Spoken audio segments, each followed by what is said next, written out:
evening, the unofficial results settling in at 53% against it and 47% in favor. The outcome is devastating for the district and its employees. Socorro ISD officials are now tasked with what's next for the district. KTSM 9 News reporter Jesus Baltazar will have more on this story tonight at 10. An El Paso landmark is making a comeback, moving into phase 2 of its reconstruction before moving up the mountain. The Weiler Aerial Tramway, which has been closed since 2018, is now one step closer to returning to the peak of the Franklin Mountains. Officials say there's no completion date just yet, but the Texas Parks and Wildlife Foundation is launching a private fundraising effort working to raise about $7 million that will help complete phase 2 of the project.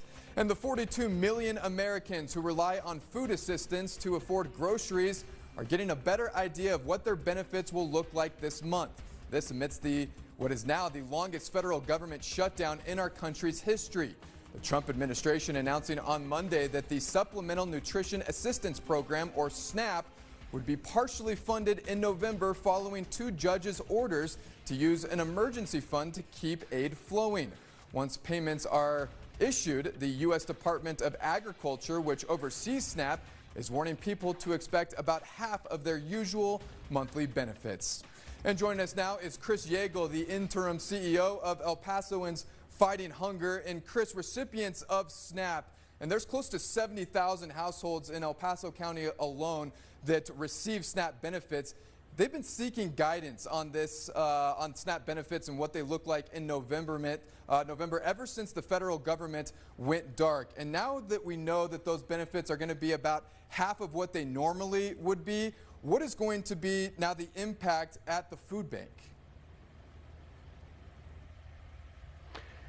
Oh, hey, Andy. Well, so the question here is we don't have any concrete timelines. So in order for us to plan adequately, we really could use some timelines. Whether we consider this a victory to have the partial funding announced, you know, there's administrative delays and there's analysis that needs to be done, and there's things that levels way above us that are going to have to happen before we actually see, or before the recipients actually see the funding. So it's hard for us to plan, but we are trying to get ahead of it as best we can.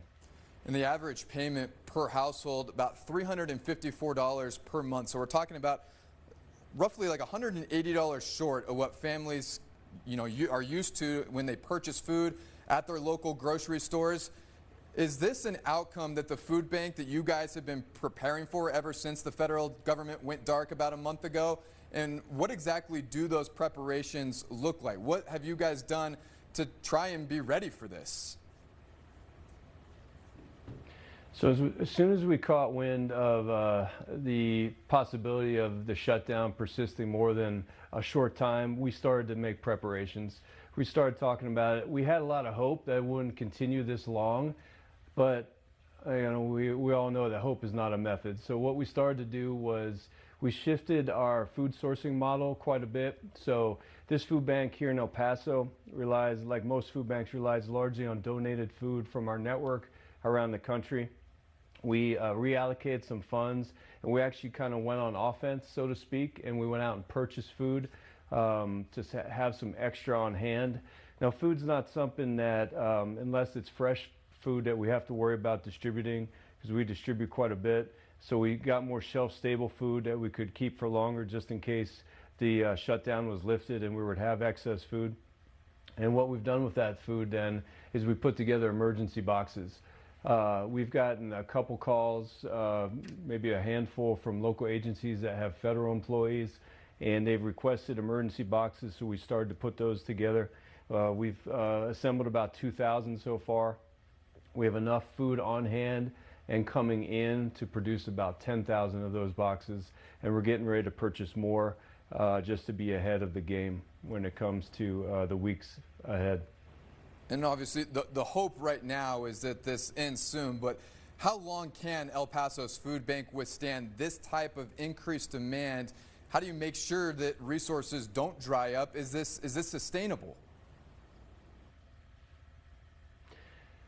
That's a great question. You know, we're kind of made for this.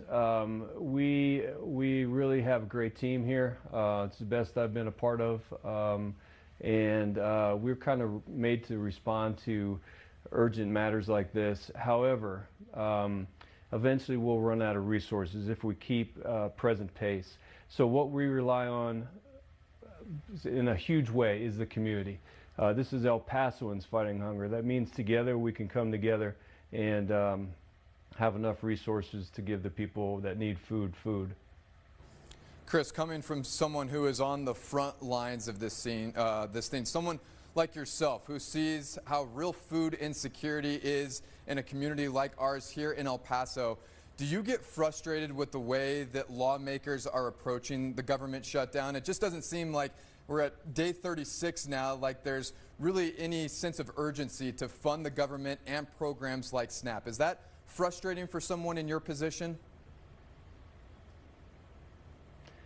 So a lifetime ago, I wore a uniform. I was an Army soldier. I was a military police captain in the Army. And, you know, wearing a green suit, we had to stay impartial to political matters. And I'm impartial to this day, but I am frustrated. You know, the enemy here is hunger. It's an enemy that's going to plague the earth probably till the end of time. It's unrelenting. It's going to keep coming at people and just, you know, creating terror in families and things like that. So we're expecting that from hunger. What we weren't expecting is friendly fire. And that's kind of how I see this. So 100% frustrating. Our motto in the military police corps used to be assist, protect, defend, and we're trying to do our best for the people here in El Paso who need us. Yeah. What is your advice right now to those who rely on SNAP benefits to feed their families? Are there steps that people can take right now to be a little more proactive about the situation that we're seeing, and also just maybe your overall message to these families from their local food bank?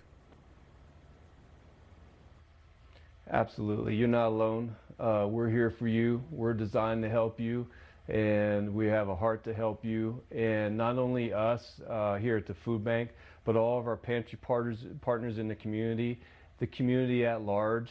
Our donor base is very generous and very committed to providing resources for the food bank and for the pantries to provide food. We're in this together, and just like we rose together a few years ago, El Paso strong. We're going to do that again.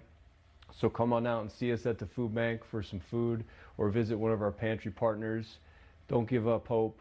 This is not the end, and we're in it with you. Mr. Yagel, thank you so much for your time and your perspective on this issue. We certainly appreciate the insight you've given us. Oh, you're welcome, Andy. Thank you. All right. Kris Yagel, the interim CEO of El Pasoans Fighting Hunger. We have more KTSM 9 News coming your way right after this break. Stay with us.